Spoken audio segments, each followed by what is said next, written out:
Sympathy empathy compassion यातेও degree আছে मूर्ख साधारण आदमी से ज्यादा खतरनाक एक पढ़ा लिखा बेकार आदमी होता है कि नहीं, जिसके पास पूरा नॉलेज है लेकिन क्या नहीं, उसके पास अच्छाई नहीं है, एथिक्स नहीं है।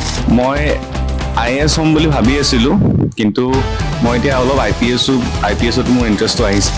অসমত ইয়াত ইমপ্লিমেন্ট কৰিবৰ কাৰণে এটা ল ৰিসেন্টলি এক্সিকিউটিভ ল পাছ কৰা হৈছিলে, জানে কোনোবাই 18 বছৰৰ তলত কোনো বিয়া পাতিব নোৱাৰিব। দেখিছে পিডিএফৰ নামটো আছে, তো আপোনালোকে যে আম আদমিৰ পৰা কি হৈ গ'ল, খাস আদমি হৈ গ'ল।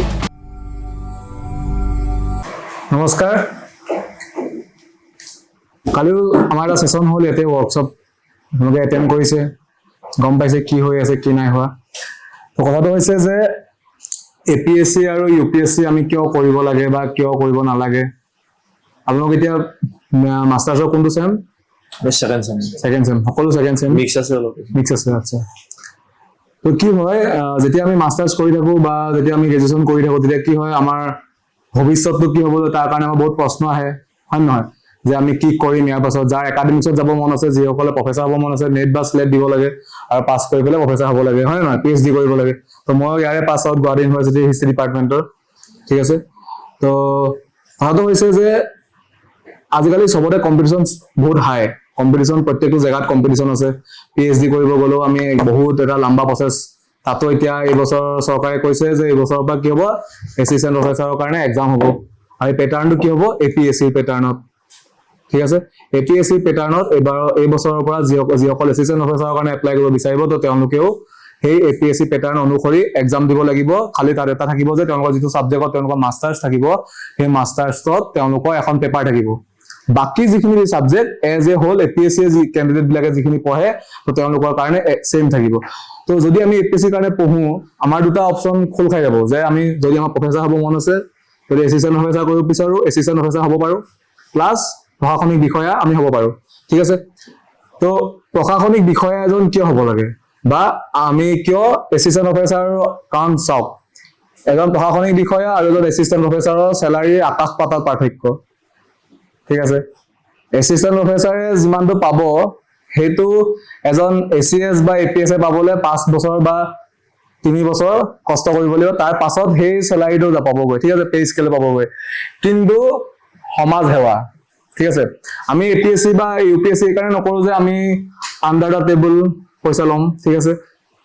যিটো চেলাৰী চৰকাৰে আমাক দিব, সেইটো চেলাৰীতে আমি মানে থাকিব লাগিব, প্লাছ আমি মানুহক কাম কৰিব বিচাৰিম। কাম কৰিব যদি মনৰ পৰা আমাৰ আগ্ৰহ আছে মানুহৰ কাৰণে, তো আমি ক'ত যাব লাগিব, APSC বা UPSC যাব লাগিব, ঠিক আছে। তো আপোনালোকে মানুহৰ লগত ডাইৰেক্ট থাকিব পাৰিব, ঠিক আছে, ডাইৰেক্ট মানুহৰ লগত কণ্টেক্টত থাকিব পাৰিব, তেওঁলোকৰ দুখখিনি কি সেইখিনি গম পাব পাৰিব, বা তেওঁলোকে কি কি পাইছে কি কি নাই পোৱা সেইখিনি আপোনালোকে জানিব পাৰিব, ঠিক আছে। আৰু চৰকাৰৰ যিখিনি আঁচনি, যিবিলাক তেওঁলোকৰ স্কিম থাকে, সেই স্কিম বিলাক ইমপ্লিমেণ্ট কৰা মেইন মানুহ কিজনেই হ'ব আপোনালোক। যেতিয়া আপোনালোকে গৈ পেলাই এজন ACS বা ACS হলে, যেতিয়া আপোনালোকে ACS হ'ব বা IAS হ'ব, তেতিয়া আপোনালোক কি হ'ব, আপোনালোকে সেই চৰকাৰৰ আঁচনিবিলাক ডাইৰেক্ট ইমপ্লিমেণ্ট কৰা মানুহজনে হ'ব আপোনালোক, ঠিক আছে। কথাটো হৈছে সেইকাৰণে মানে কি হয়, আমি APSC বা UPSC কৰিব লাগে, বা যাৰ এছিষ্টেণ্ট প্ৰফেচাৰ হ'ব মন আছে, তেওঁলোকে সেইটো যাব লাগে। কিন্তু যাব কিহৰ দি লাগিব, সেই ৰাস্তাটো কি, ৰাস্তাটো হৈছে APSC এক্সামটো। তো এই বছৰৰ পৰা আপোনালোকে চাগে গম পায়, এই বছৰৰ পৰা APSC এক্সাম কণ্ডাক্ট কৰিব, কাৰণ মোৰো নেট আৰু স্লেট দুইটাই আছে। তো ময়ো গম পাওঁ এইখিনি, যে ময়ো এছিষ্টেণ্ট প্ৰফেচাৰৰ কাৰণে লাগিলেও মোকো সেইখিনি লাগিবই, ঠিক আছে। সেই প্ৰচেছৰ মাজেদি যাব লাগিব। তো কথাটো হৈছে যে APSC 3টা পেটাৰ্ণত আমি এক্সাম হয়। APSC পেটাৰ্ণ 3টা। প্ৰথমতে হয় প্ৰিলিমছ, তাৰপিছত কি হয় মেইনছ, দেন ইণ্টাৰভিউ, ঠিক আছে। তো এই প্ৰিলিমছত কি হয়, প্ৰিলিমছত আমাৰ দুখন পেপাৰ থাকে, GS1 আৰু GS2, ঠিক আছে। তো GS1ত কি থাকে, GS1ত ওভাৰঅল সব সাবজেক্ট থাকে, হিষ্ট্ৰী, পলিটি, ইকনমিক্স, ঠিক আছে, current affairs, geography, environment, science and tech, ঠিক আছে। লাইব্ৰেৰী সায়েন্সৰ কি কি থাকে, যিবিলাক কিতাপ থাকে, সেই কিতাপবিলাকৰ অথৰবিলাকৰ নাম সোধে, ঠিক আছে। আপোনালোকৰ চবৰে বেলেগ বেলেগ ষ্ট্ৰীমৰ হয়, আপোনালোকৰ বেলেগ বেলেগ সাবজেক্ট আপোনালোকৰ সকলোৰে, হয় নহয়। তো এই কি হয়, যেতিয়া সেই সাবজেক্ট বিলাকৰ 100টা যে প্ৰশ্ন থাকে, যে GS1ত 100টা প্ৰশ্ন থাকে, সেই 100টা প্ৰশ্ন আমি 100টাই কৰিব নালাগে, ঠিক আছে। আমি 100টাই কৰিব নালাগে, তাৰ ভিতৰত আমি 50%। তো APSC যিটো কাট অফ যায়, সেইটো কাট অফ 50% হয়, মানে ফুল পেপাৰখনৰ মাৰ্কছ হয় 200, আৰু তাৰ কাট অফটো কিমান যায়, অলমোষ্ট 100, ঠিক আছে। 100তকৈ অলপ কম যায়, মানে 95 to 100ৰ ভিতৰত তাৰ জেনেৰেলৰ কাট অফটো থাকে, ঠিক আছে। তো তাৰমানে কি, তাৰমানে যদি আমি 60টা কুৱেশ্যন যদি আমি শুদ্ধ কৰিব পাৰো, তাৰমানে আমি প্ৰিলিমছটো পাছ কৰিব পাৰিম, ঠিক আছে, আমি প্ৰিলিমছটো পাছ কৰিব পাৰিম। তো সেই 60টা কোৱেশ্যন আমি শুদ্ধ কৰিম, তো সেই নাভাবিব যে 60টা কোৱেশ্যন সবেই 60টা কোৱেশ্যন জানিবই। ঠিক আছে, আমি সেই এই বছৰ মানে 2022 চনৰ পৰা APSC নিজকে বহুত এমেন্ডমেন্ট কৰি তেওঁলোকে নিজকে ইমান শক্তিশালী কৰিলে যে APSC পেপাৰখনৰ যি এখন GS1 বুলি আমি কওঁ, সেই GS1 খনৰ 35 to 40 কোৱেশ্যন এটেম্প কৰাটো বহুত ডাঙৰ কথা। ঠিক আছে, আমি 30টা কোৱেশ্যন এটেম্প কৰিম, বাকিখিনি আমি 50-50 চান্সত কৰিব লাগে। ঠিক আছে, যে আমি দুটা প্ৰশ্ন জানো, মানে এটা প্ৰশ্নৰ দুটা অপচন জানো আমি। ঠিক আছে, তো তেনেকুৱা আমাৰ ওচৰত 10টা কোৱেশ্যন থাকিব, 10টা কোৱেশ্যন থাকিব। তো সেই যদি আমি 10টা এটেম্প কৰো, তো তাৰ আমাৰ চান্স থাকিব যে আমি 3টা প্ৰশ্ন শুদ্ধ কৰিব পাৰিম। ঠিক আছে, আৰু 3টা প্ৰশ্ন যদি শুদ্ধ কৰো আমাৰ 6 মাৰ্কস আহিব, আৰু আমাৰ ভুল কেইটা হ'ব, আমাৰ 7টা ভুল হ'ব। তো আমাৰ 7টা ভুল হলে আমাৰ যাব কিমান 3.5 যাব। ঠিক আছে, তো 6 minus 3.5 is equal to কিমান 2.5। তো আমাৰ সেই 2.5 হলো আমাৰ ওচৰত এটা অপচন আহিব। ঠিক আছে, আমি এটা এক্সট্ৰা 2.5 এটা আমি গেদাৰ কৰিব পাৰিম। তো তেনেকে কি হয়, সেই 35টা যেতিয়া আমি শুদ্ধ কৰিম আৰু ইফালে যাতে আমাৰ এক্সট্ৰাকে 2.5 আহিব, তো তেনেকে কৰোতে আমাৰ অলমোষ্ট 95 মান আমাৰ শুদ্ধ মাৰ্কস আহি যায়। ঠিক আছে, তো APSC টো মানে পঢ়াৰ ওপৰত নহয়, এটা হৈছে মাইন্ড গেম। যিখন প্ৰিলিমছ হয়, প্ৰিলিমছটো মাইন্ড গেম। তো মাইন্ড গেমত কি হয়, আমি কি পঢ়িব লাগে আৰু কি পঢ়িব নালাগে আমি জানিব লাগিব। তো কোচিং আপোনালোকে যদি APSC কৰিব বিচাৰে ঘৰত থাকি কৰিব পাৰে, তাত কোনো আপত্তি নাই, কোনো তাত দ্বিমত নাই যে আমি ঘৰত পঢ়িও APSC কৰিব পাৰিম। কিন্তু কথাটো এইটোৱে হ'ল যে কি পঢ়িব নালাগে সেইটো কোনে কব, যিসকলে জানে APSCত খেলি থৈছে, তো সেইসকলে জানিব কোনখিনি পঢ়িব নালাগে, হয় নে নহয়? কাৰণ পঢ়িব কি লাগে চবেই কব, নালাগে কোনখিনি সেইখিনি কোনে কব, যোনখিনিয়ে সেই কামখিনি কৰি থৈছে অলৰেডি। ঠিক আছে, তো আমাৰ প্ৰিলিমছ হ'ল, প্ৰিলিমছত এখন থাকিব CSET পেপাৰ বুলি কয়, যিখন মেথছ থাকিব। ঠিক আছে, মেথছ, ৰিজনিং আৰু আমাৰ কম্প্ৰিহেনশন থাকিব। তো তাৰ ভিতৰতো আমি 80টা কোৱেশ্যন থাকিব, তাতে GS2 খনত 80টা থাকিব, আৰু 80টা কোৱেশ্যনৰ প্ৰত্যেকটো কোৱেশ্যনতে 2.5 মাৰ্কস কে থাকিব। আৰু 2.5 মাৰ্কস কে থাকিব, তো তাৰো আমি সব প্ৰশ্ন কৰিব নালাগে। ঠিক আছে, অনলি 33%, 80 ভিতৰত 33% হলে কিমান হ'ব, মানে 27টা যদি আমি শুদ্ধ কৰিব পাৰো, then we are qualified for the checking of আমাৰ GS1 খন। ঠিক আছে, যদি আমি CSET 2 খন যদি কোৱালিফাই কৰিছো, দেন আমাৰ GS1 খন আমাৰ চেক হ'ব। ঠিক আছে, আৰু যেতিয়া আমাৰ কাট অফটো আমি পাৰ কৰিম, তো দেন আমাৰ সেই PDF এটা ওলাব। ঠিক আছে, এটা PDF ওলাব, PDF-ত আমাৰ ৰোল নম্বৰটো থাকিব, আৰু ৰোল নম্বৰটো থকাৰ মানে কি আপোনালোক কোৱালিফাইড ফৰ মেইনছ এক্সামিনেশ্যন। ঠিক আছে, তো মেইনছ লিখিব লাগিব। তো মেইনছত থাকে কি, মেইনছত 6খন পেপাৰ থাকে, GS1, GS2, মানে GS মানে কি জেনেৰেল ষ্টাডিজ। তো তাত ইমান ভয়ংকৰ একো লিখিব নালাগে। ঠিক আছে, তো GS মানে কি, আমি যে সৰুতে জিকে পঢ়িছিলো, এখন কিতাপ দি দিয়ে, ঘৰৰ পৰা এইখিনি পঢ়ি আহিবা, কৈ যদি স্কুলত পাৰিলে নোৱাৰিলে নাই। তো ইয়াতো কথাটো সেই তেনেকুৱাই। ঠিক আছে, GS মানে হৈছে সেই জিকে। ঠিক আছে, অকল জাষ্ট বেছিক আণ্ডাৰষ্টেণ্ডিংটো হলেই হ'ল, তাৰপাছত আমি মেইনছ লিখিব লাগিব। তো মেইনছত কি হয়, আমাৰ 6খন পেপাৰ থাকিব GS1, তো তাত থাকিব হিষ্ট্ৰী থাকিব, তাৰপিছত আমাৰ ছচাইটি থাকিব, জিঅগ্ৰাফি থাকিব, তো সেইখিনি থাকিব, তাত আমি লিখিব লাগিব। দেন GS2 থাকিব আমাৰ পলিটি, গভাৰ্নেন্স এইবিলাক থাকিব।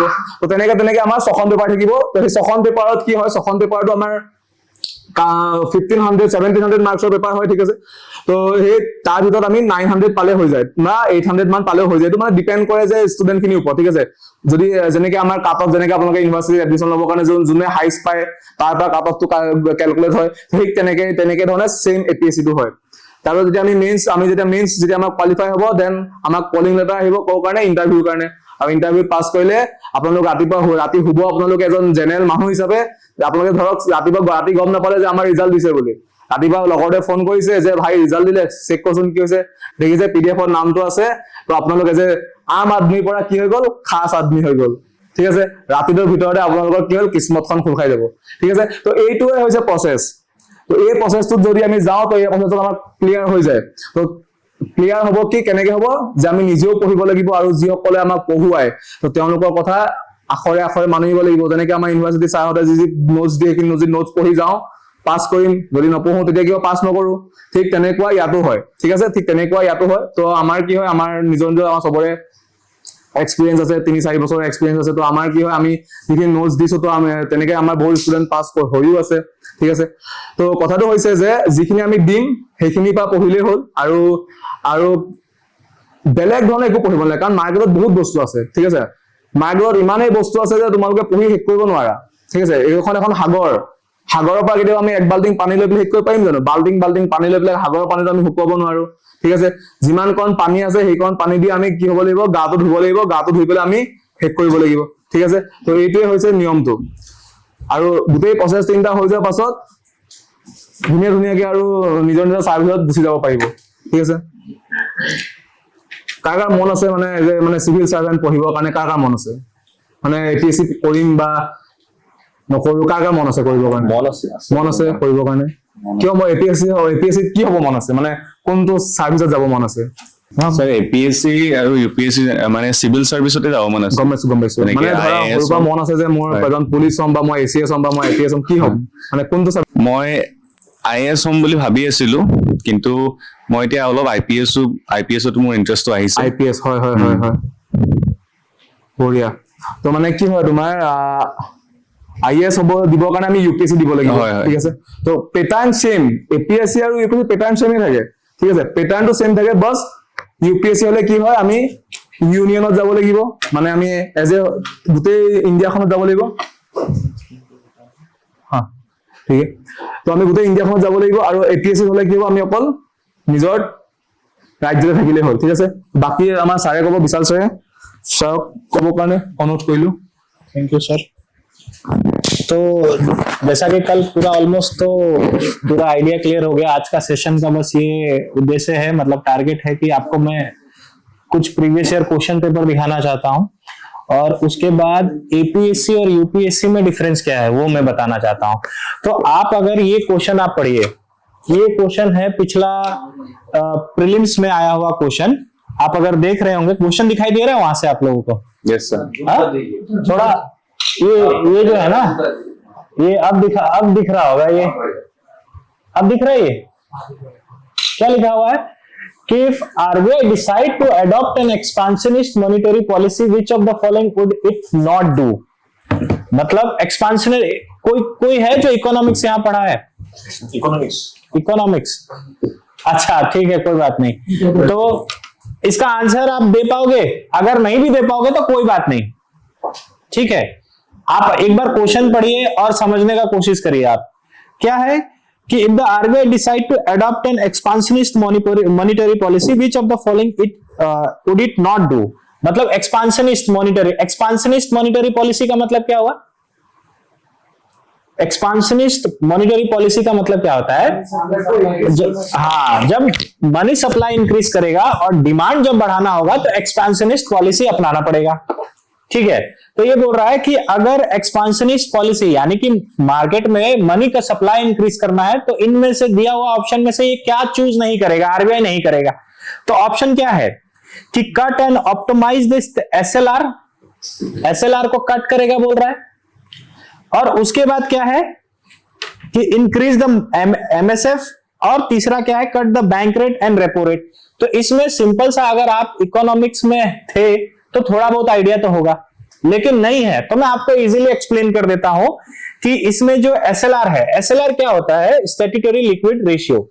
इसमें क्या होता है, सपोज बैंक हम लोग से 100 रुपया डिपॉजिट लेता है, तो क्या बैंक पूरा 100 का 100 किसी को लोन में दे देगा क्या? नहीं देगा। क्यों नहीं देगा? क्योंकि भाई मैं वापिस से चला गया कि मेरे को पैसा दे दे, वो पैसा कहां से देगा मेरे को?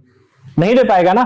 तो वो क्या करता है, थोड़ा सा पैसा वो अपने पास रख लेता है, और इन केस अगर इमरजेंसी में अगर बैंक को लगा कि वो फेल होने वाला है तो वो रिजर्व से पैसा उठा के दे देता है। तो कुछ अमाउंट सपोज 4%, 15% ऐसे करके वो कट कर लेता है।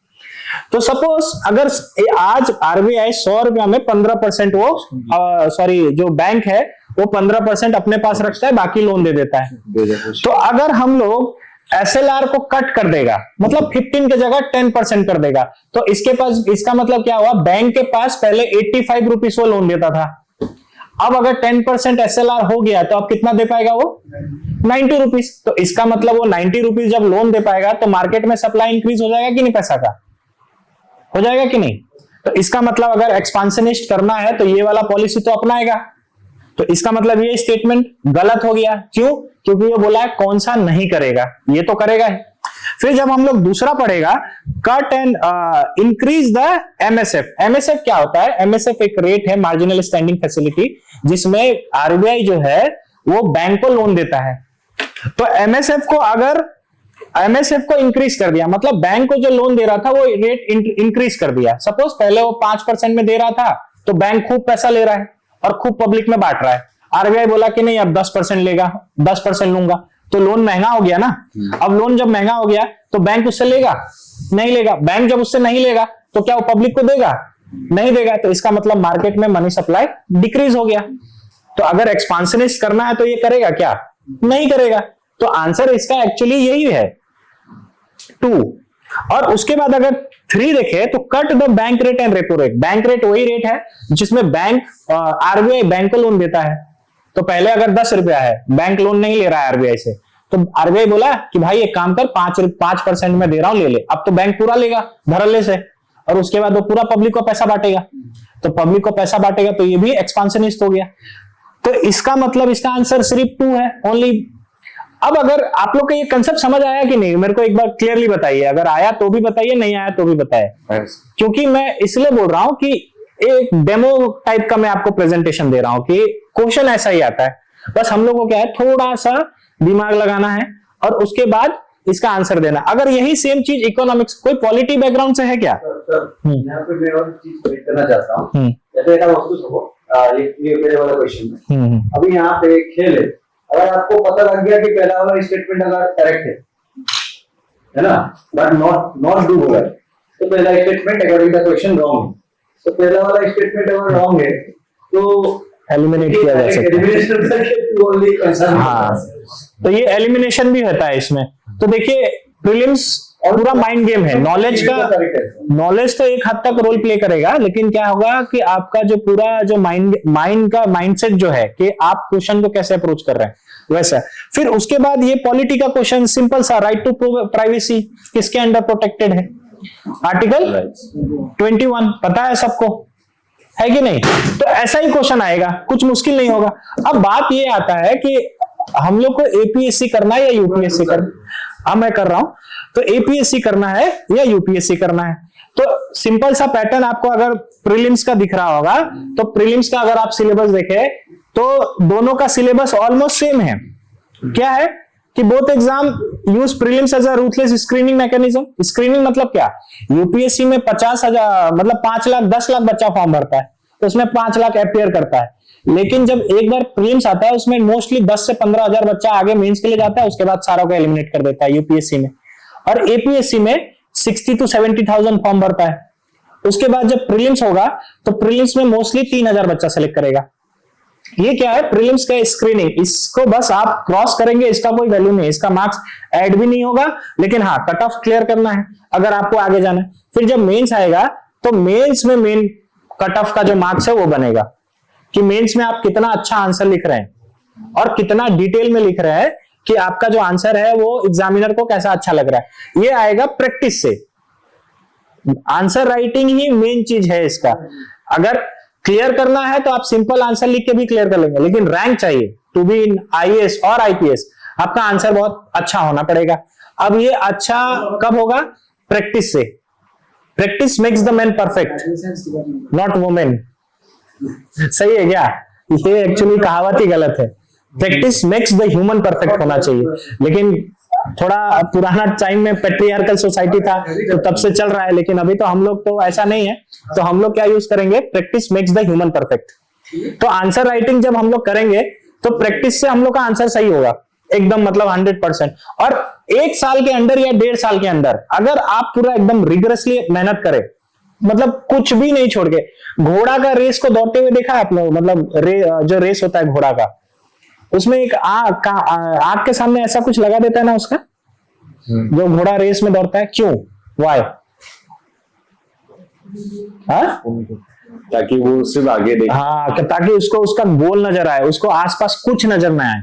अगर आप इस प्रिपरेशन में आते हैं तो विद इन 1, अगर वैसे जैसे वो घोड़ा दौड़ रहा है वैसे आप अगर दौड़ेंगे तो एकदम मतलब ये है कि आपका 1.5 साल में या 2 साल में 100% क्लियर होना है। और मैं बोल रहा था कि यूपीएससी और उसमें फर्क, पूरा ऑलमोस्ट सिलेबस सेम है, लेकिन क्या होता है ना, क्वेश्चन पूछने का तरीका थोड़ा चेंज हो जाता है दोनों में। अगर ये आप ये पीडीएफ अगर दिख रहा होगा, इसमें क्या है? कंपैरिजन है दोनों का, सिमिलैरिटी। एपीएससी और यूपीएससी का सिमिलैरिटी क्या है?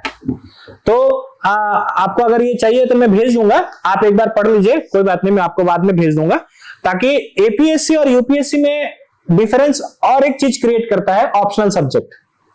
एपीएससी में ऑप्शनल सब्जेक्ट नहीं होता है, मतलब optional subject, suppose you are from arts background तो आप अपना मनपसंद का ऑप्शन लीजिए, पॉलिटिकल साइंस है, इकोनॉमिक्स है, हिस्ट्री है, लिटरेचर है।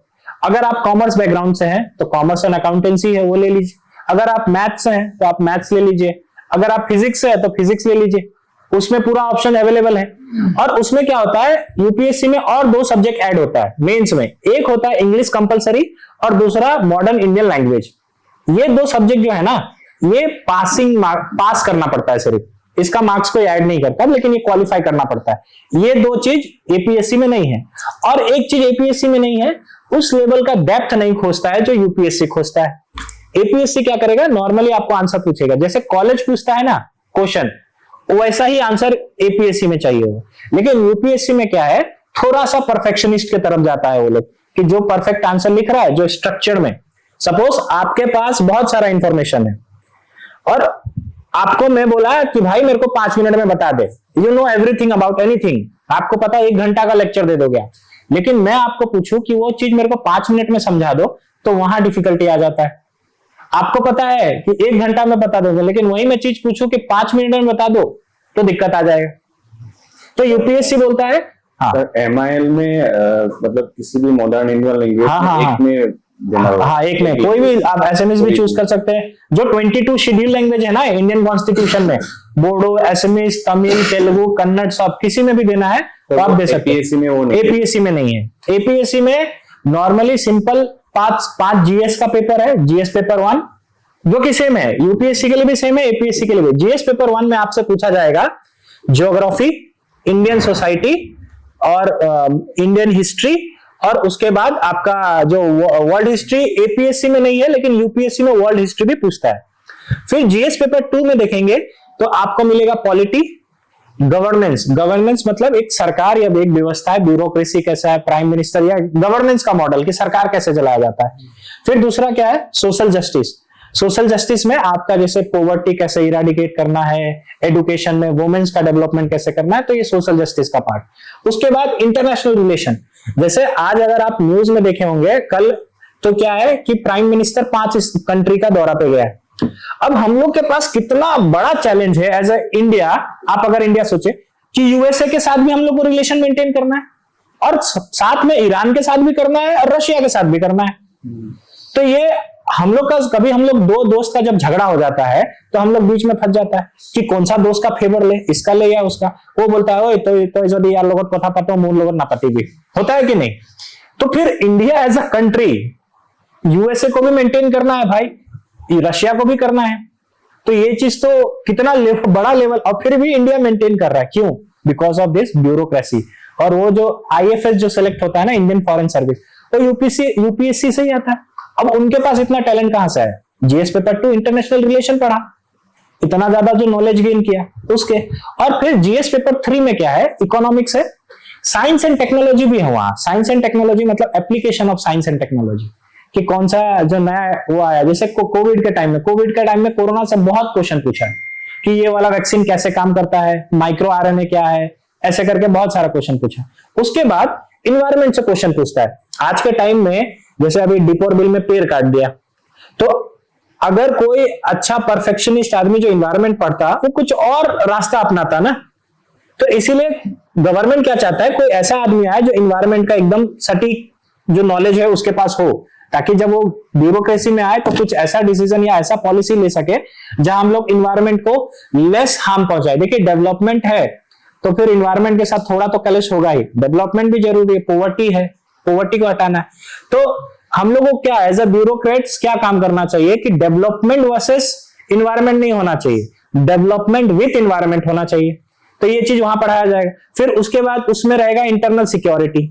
इंटरनल सिक्योरिटी अगर आपने देखा होगा कि कितना ज्यादा नॉर्थ ईस्ट में भी मिलिटेंसी है, जैसे अभी नागालैंड में तो ऐसा है कि आधा एरिया नागा आर्मी कैप्चर करके रखा हुआ है।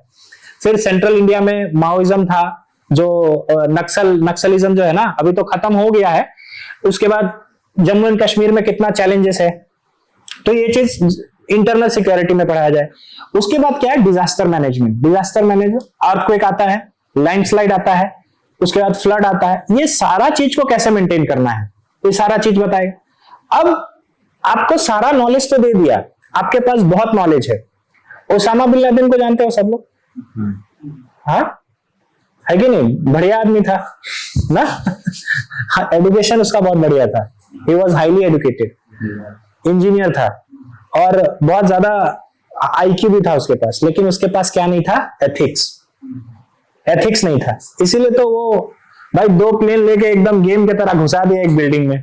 इधर आदमी कार ना ठोके वो एरोप्लेन घुसा दिया, ले।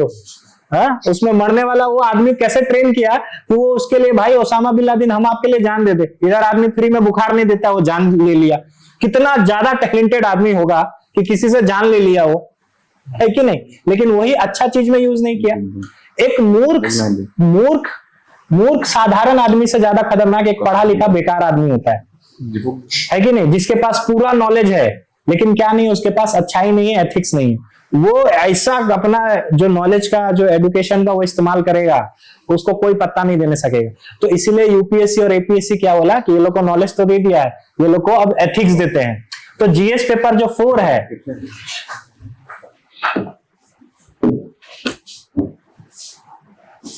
तो जीएस पेपर 4 है वो हम लोग को ओसामा बिन लादेन बचने से रोकता है।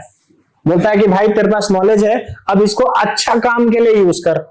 अच्छा काम के लिए जैसे कैसे? उसमें हम लोग को सिखाएगा कि कैसे किसी का बुराई नहीं करना है, कैसे अगर गवर्नमेंट का फंड हम लोग को मिला है तो उसको कैसे यूज करना है।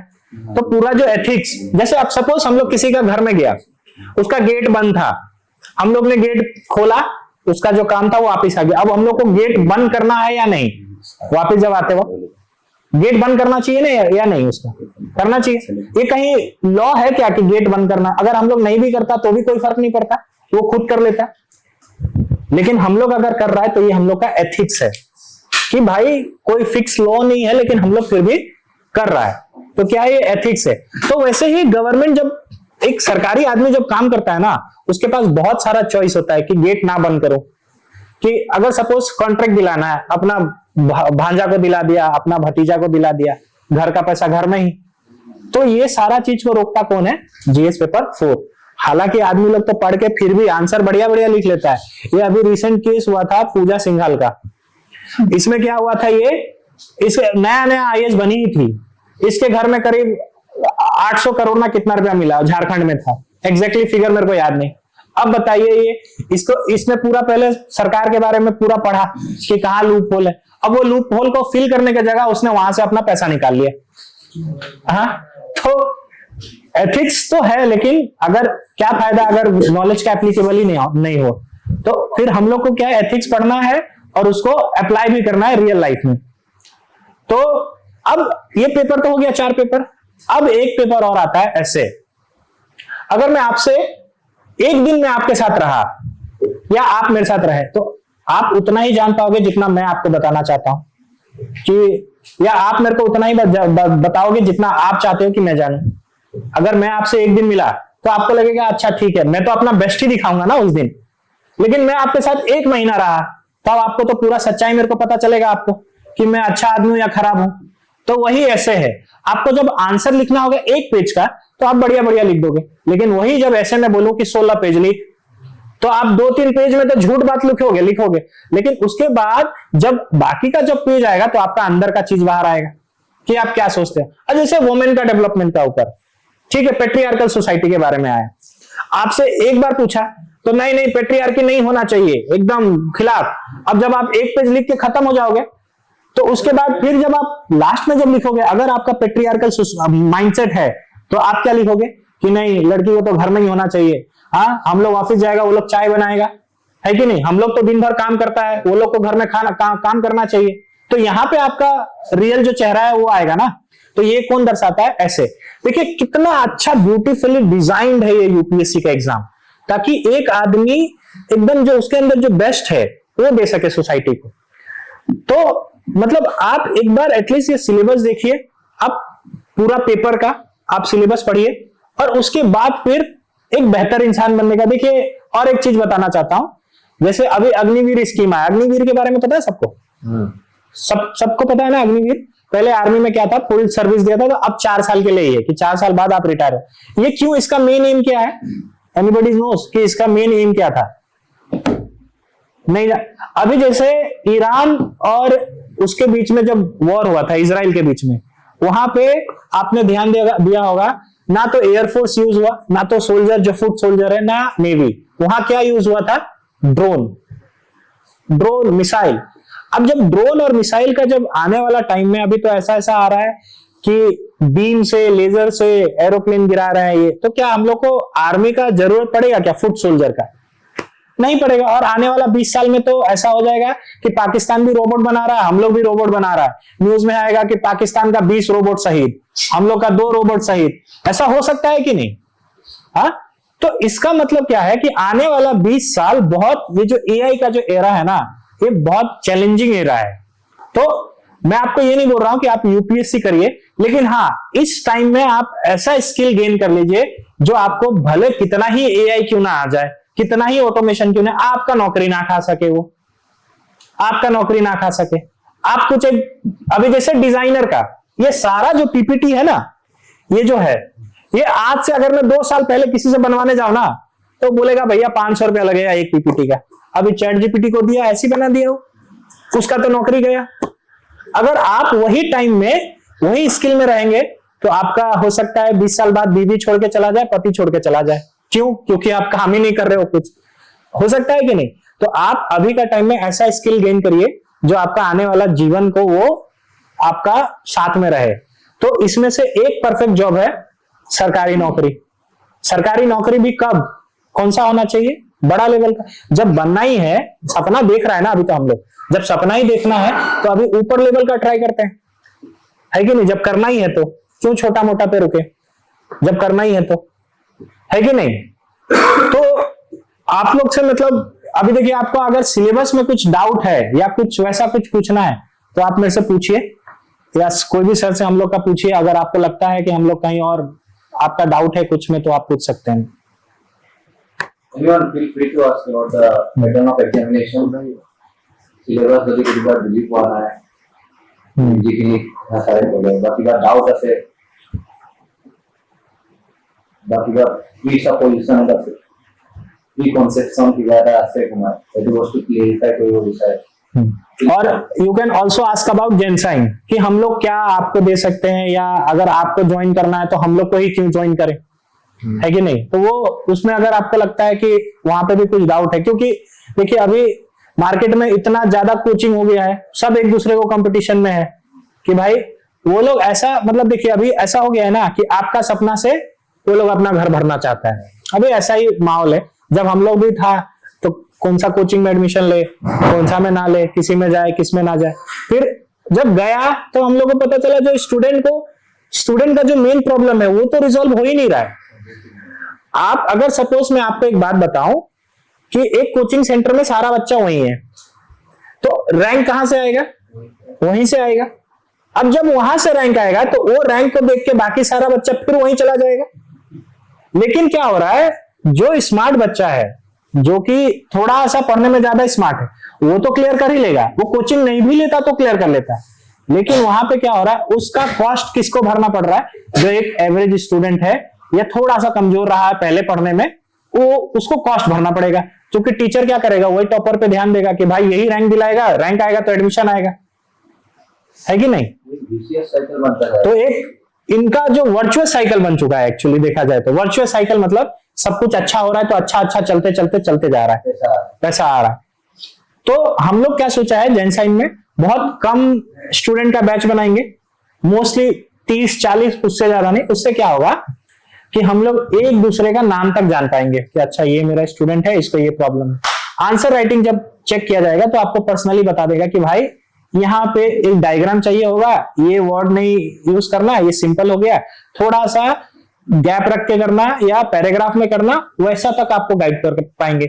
और सर ने इतना साल से प्रिपेयर किया, हम लोग सब इंटरव्यू तक दे चुका है, सब एपीएससी का हो, मैं यूपीएससी का मेंस भी लिख चुका हूं, मेरा अटेम्प्ट बचा हुआ है। लेकिन मेरे को क्या है कि अब मेरे को थोड़ा टीचिंग में ज्यादा इंटरेस्ट आने लगा है, तो मैं बोला हूं कि अभी और अटेम्प्ट जो बचा हुआ है नहीं दूंगा, बाद में दूंगा अगर लगेगा तो। और उसके बाद मेरे को पता है कि गलती कहाँ हो रहा है, या हम लोग को पता है कि गलती कहाँ हो रहा है। तो अगर हम लोग को गलती का एहसास है तो हम लोग चाहते हैं कि वो गलती आप ना करें। तो गलती अगर नहीं होगा तो सिलेक्शन का चांसेस ज्यादा हो जाएगा। और ऐसा भी नहीं सोचना है कि पूरा इंडिया से कंपटीशन तो रहेगा ही, कंपटीशन तो आदमी जब तक आदमी मरेगा नहीं ना तब तक कंपटीशन रहेगा। वो आईसीयू में एक मशीन रहता है, हार्ट बीट ऐसे ऐसे करता है ना, तो यही लाइफ है, ऊपर नीचे जा रहा है मतलब आदमी जिंदा है, स्ट्रेट हो गया कंपटीशन खत्म, आदमी मर गया।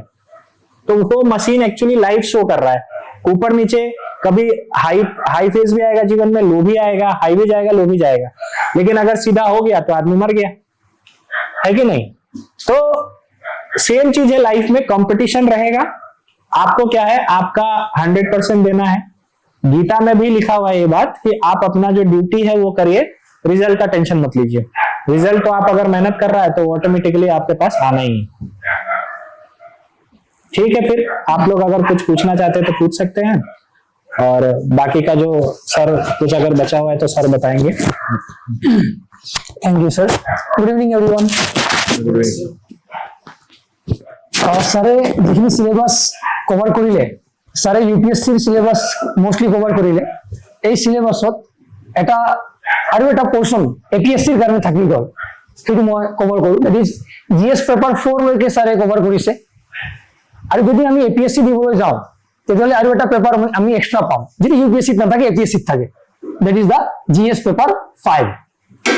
GS paper 5 that is about the Assam segment, and এই segment APSC karone iman important je Ahomor history, geography, literature, polity, culture, governance, economy, everything you must have to mug up। এতিয়া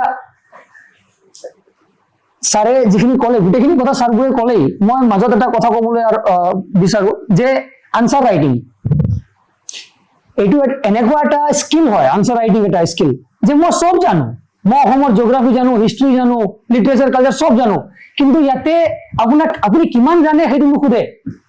জানিলে মাত্ৰ নহব, আপুনি যি জানে তাক প্ৰেজেন্ট কৰিব পাৰিব লাগিব, আৰু প্ৰেজেন্ট কৰিবলৈ কিমান, এটা আনসাৰ 150 ৱৰ্ড 10 মাৰ্কৰ আনসাৰ আপুনি 7 মিনিটত গোটেই মাইন্ড মেপিং কৰি আপুনি প্ৰেজেন্ট কৰিব পাৰিব লাগিব, তাতকৈ সেইটো বেষ্ট, বেলেগতকৈ best, and that is the skill you have to learn.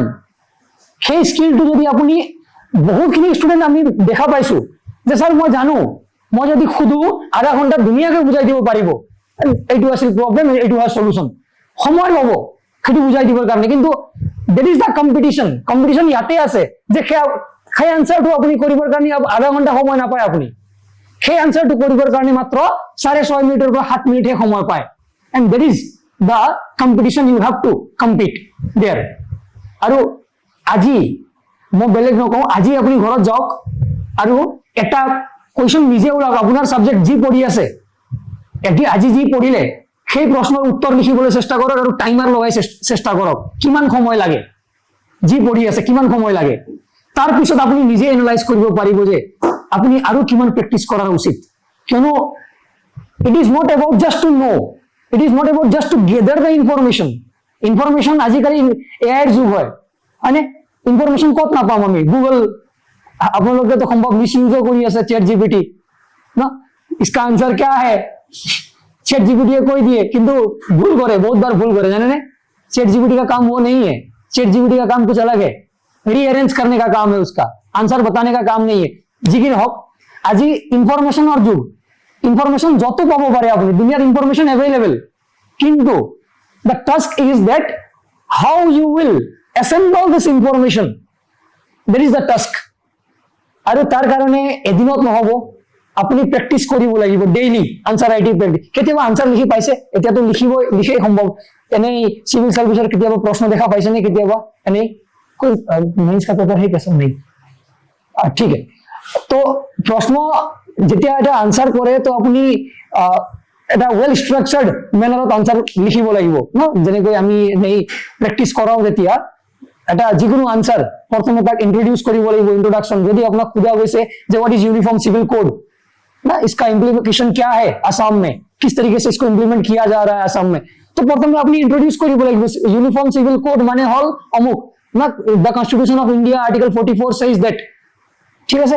তাৰ পিছত আজিৰ দিনত কি কি হৈ আছে, অসমত কি কৰিলে ইউনিফৰ্ম চিভিল কোড আনিবৰ কাৰণে সম্ভৱ কাৰেণ্ট এফেয়াৰ্স পঢ়ি আছে আপোনালোকে কাৰেণ্ট এফেয়াৰ্সত ন অসমত এটা নতুন ল আনা গৈছে ইউনিফৰ্ম চিভিল কোড ইমপ্লিমেন্ট কৰিবৰ কাৰণে এটা এক্সাম্পল আমি ক'ব পাৰো যে তুমি জানে নেকি এক্সাম্পল কোনোবাই ইউনিফৰ্ম চিভিল কোড মানে কি চিভিল কোড মানে কি জানো আমি চিভিল ল সামাজিক যিবোৰ ল ইউনিফৰ্ম মানে সমান হ'ব লাগে সকলোৰে সমান হ'ব লাগে একে আছে নেকি আমাৰ ল কেনেকৈ আমি বিয়া পাতিব লাগে সবৰ নিয়ম একে নেকি হিন্দুৰ বেলেগ মুছলমানৰ বেলেগ খ্ৰীষ্টিয়ানৰ বেলেগ কিন্তু কনষ্টিটিউচনে কয় সবৰ একে হ'ব লাগে অসমত ইয়াক ইমপ্লিমেন্ট কৰিবৰ কাৰণে এটা ল ৰিসেন্টলি এক্সিকিউটিভ ল পাছ কৰা হৈছিলে জানে কোনোবাই 18 বছৰৰ তলত কোনেও বিয়া পাতিবই নোৱাৰিব is it uniform for all irrespective of the caste religion সবৰ এতিয়া এই বস্তুটো how will you present in your answer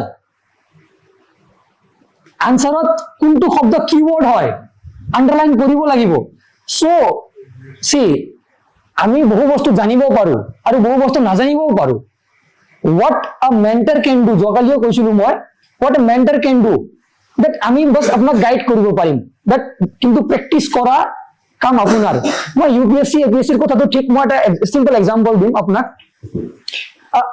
এসএসসিৰ কথা কওঁ কম্পিটিটিভ এক্সামিনে হয় গম পায় স্টাফ সিলেকশন কমিশনে কন্ডাক্ট কৰে সিজিএল সিএইচএসএল লেভেল এমটিএস সিজিএলত কোনোবা দিছে নেকি আজি এসএসসি দিছে কোনোবাই দিছে 100টা কোৱেশ্চন থাকে কিমান mark 100 mark 100 questions and time কিমান 1 আৱাৰ মানে প্ৰত্যেক কোৱেশ্চনৰ কাৰণে কিমান আপুনি সময় পায় এটা কোৱেশ্চন আনসাৰ কৰিবৰ কাৰণে কিমান সময় পায় আপুনি কৈ সিসেট each section 25 মানে প্ৰত্যেক প্ৰশ্নত কিমান সময় পাও আমি ডিভাইড কৰক সিসেট নেক্সট এটা প্ৰশ্নত যদি আমি 100টা কোৱেশ্চনত যদি 60 মিনিট পাও মানে 60 * 60 3600 সেকেন্ড 100টা কোৱেশ্চনৰ কাৰণে মানে এটা কোৱেশ্চনৰ কাৰণে 36 সেকেন্ড সময় পাও আমি এটা কোৱেশ্চনৰ কাৰণে মাত্ৰ এন্ড জাস্ট থিংক that আপুনি 36 সেকেন্ডৰ ভিতৰত প্ৰশ্নটো পঢ়ি আনসাৰটো আপুনি টিক কৰিব লাগিব এসএসসি যদি সেই কম্পিটিশন আছে then just think that the level of competition in the civil service examination মই ভয় খোৱা নাই আপোনালোকক যিটো ৰিয়েল ফেক্ট হয় ৰিয়েল ফেক্ট মই আপোনালোকক কৈ আছো সো মই সাৰাক এই আমাৰ সিলেবাসৰ পৰাই GS paper 4 ethics and integrity ইয়াৰ দুটামান শব্দ যাতে আপোনালোকক সম্ভৱ কাম দিয়ে অকালিৰ দিনত তাতে মই দুই শব্দ আমাৰ ত্ৰিনয়ন ছাৰক ৰাখিবলৈ অনুৰোধ জনাও গুড ইভিনিং এভৰিৱান সো মোক যোনটো পাৰ্ট দিলে ছাৰে একচুৱেলি এই পাৰ্টটো actually not only for being a civil servant it is relevant for every one of us for being a good human being paper 4 যোনটো হয় স্যাৰ সিলেবাসটো ওলাবনে আচ্ছা কোৱেশ্চন ওলাই দিও একো নাই তো সিলেবাস পেপাৰ 4 যোনটো এথিক্স ইন্টিগ্ৰিটি এণ্ড এপ্টিটিউড বুলি কয় ঠিক আছে এইটো এপিএসসি টো থাকে ইউপিএসসি টো থাকে both examination ঠিক আছে আৰু যিখিনি এপিএসসি এটা কোৱেশ্চন আহে মেইনছত এইখিনি প্ৰবাবলি ইউপিএসসি পিওয়াইকিউ খিনিয়ে অকমান ইফাল সিফাল কৰি ইহঁতে এপিএসসিত কোৱেশ্চন বিলাক তেনেকৈ আহে ওকে এণ্ড এপিএসসিত আৰু বেছি ডাইনামিক হ'ব কাৰণে এই এটা বস্তু থাকে আপোনালোকে যদি পাইছে কেছ ষ্টাডি বুলি কয় কেছ ষ্টাডি গম পাইছে কিবা প্ৰজেক্ট কৰোঁতে স্পেচিফিক ৰেফাৰেন্স লৈ জেগা এটা লৈ আমি কেছ ষ্টাডি কৰোঁ right so' that type of case study আপোনালোকক ইউপিএসচিত আহে এইটো অ'কে চ' বাট এপিএসচিত আৰু বেছিকৈ অহা ষ্টাৰ্ট হৈছে এই বস্তুটো মানে practicality how do you apply being ethical ঠিক আছে the qualities of being an ethical human being so' ইয়াতে বিং এতিয়া আপোনাৰ বিং এথিকেল মানে আপোনাৰ কোৱালিটি কি লাগিব পাৰে ইন জেনেৰেল যদি আপোনালোকক যদি মই সুধো যে for being an ethical human being what all are the basic characteristics you need basic qualities you need ये क्वेश्चन नंबर 7 जो है ये एथिक्स में ये ऐसा ही क्वेश्चन आता है पूरा एथिक्स का ही पेपर है तो क्वेश्चन नंबर 7 क्या है anger is a harmful negative emotion it is injurious to both personal life and work life तो अब हम लोग को इस क्वेश्चन में क्या करना है कि एंगर कैसे हम लोग का पर्सनल लाइफ और इमोशनल लाइफ को डैमेज कर सकते हैं, क्योंकि being as a civil servant आपको कभी एंग्री नहीं होना है। नहीं होना है। कि कोई आदमी आया आपके साथ ऑफिस में बात करने, वो समझ नहीं आया, आप कुछ बोल के भेज दिए, वो फिर आएगा, उसको समझ नहीं आया, फिर आप कुछ बोले, आपका भाषा नहीं समझा होगा, फिर गया, फिर आएगा, आप गुस्सा कर लेंगे उसमें। तो देखा ही होगा सरकारी अफसर लोग तो करता ही है। लेकिन एंगर जो इमोशन है उसको भी तो कंट्रोल करना हम लोग का ही वो एज अ पार्ट ऑफ क्या ब्यूरोक्रेसी है। अगर एंगर पे ही इमोशन नहीं रहता तो क्या ही सरकार चलाने का, है कि नहीं?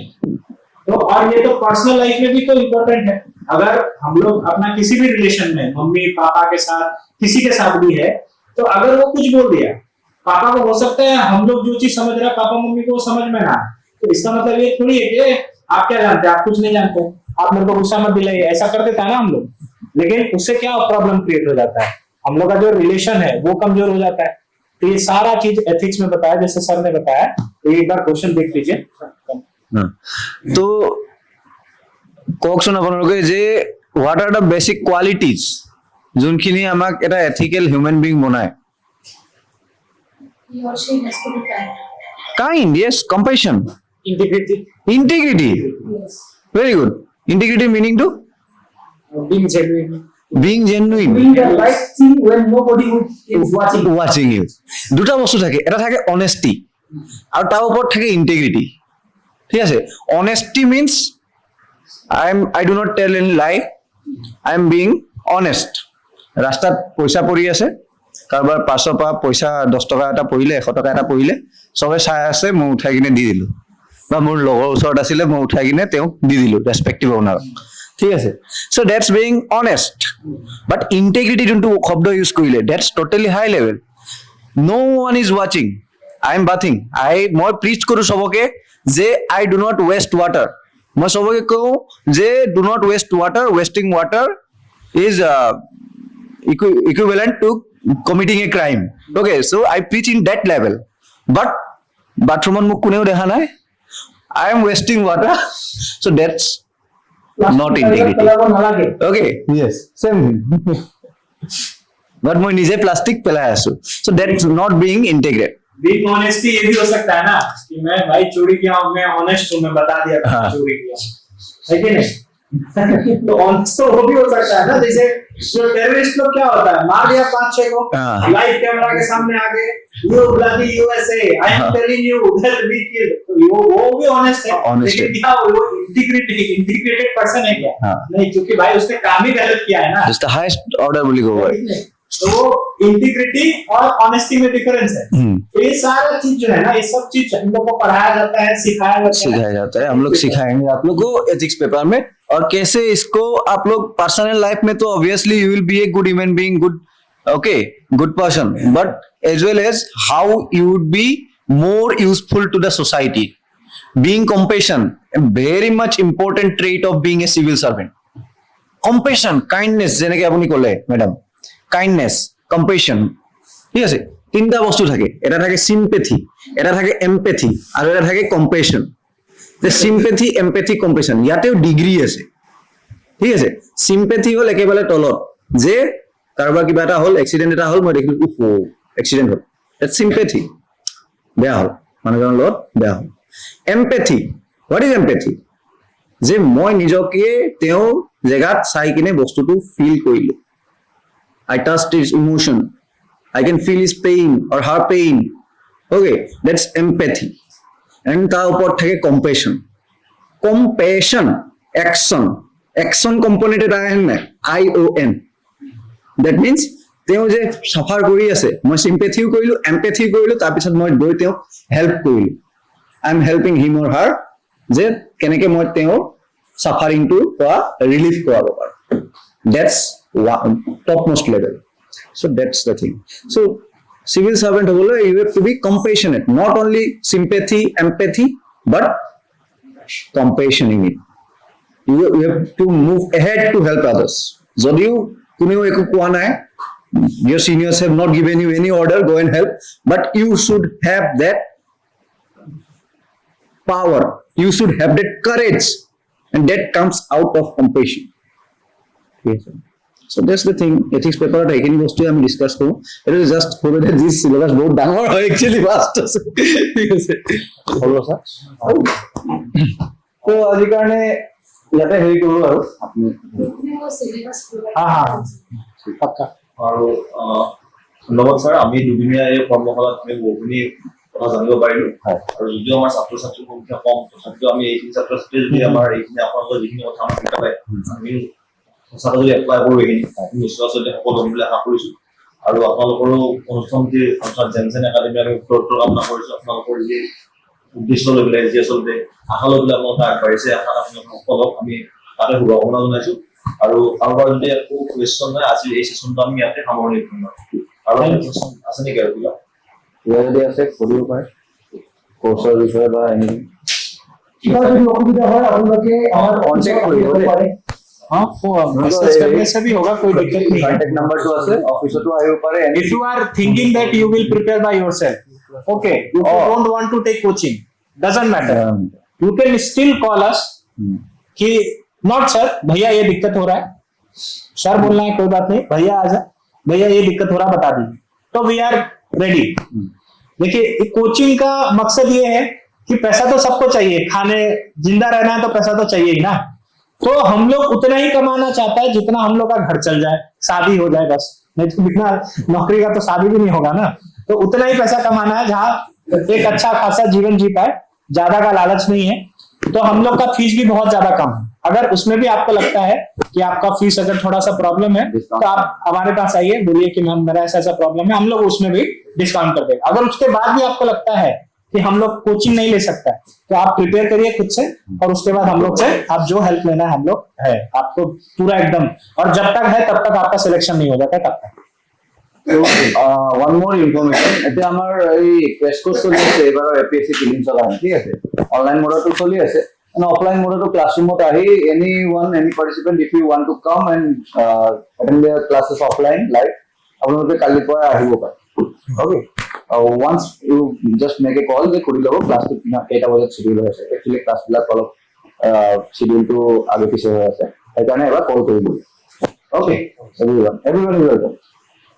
Thank you so much everyone. Thank you. Best of luck. Thank